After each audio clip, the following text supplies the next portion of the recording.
Министерството за здравство информира дека денеска од клиниката за инфективни болести и фебрилни состојби со два негативни теста на COVID-19 се испишени три оздравени пациенти, двајца од Тетово и еден од Куманово. Два пати негативен и оздравен е пациент од Скопје кој се лекуваше во домашни услови. Во изминатите 24 часа направени се рекордни 496 тестирања на COVID-19, при што се регистрирани 48 нови случаи. По градови Скопје 11, Куманово 25, во Штип, Охрид и Тетово по едно лице, Прилеп 4, Струга 3 и во Гостивар 2 лица. Со ова вкупната бројка на диагностицирани пациенти со COVID-19 во нашата земја изнесува 711 лица. Според местото на живење, досега најмногу случаи на COVID-19 се регистрирани во Скопје и во Куманово.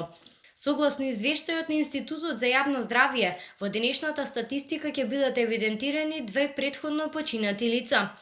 Едно лице од Лабуништа, Струга, на 63 години, за кое Министерството информираше на 5 април. Пациентот беше донесен во тешка состојба на клиниката за инфективни болести и фебрилни состојби во Скопје, а неговиот тест е изработен посмртен.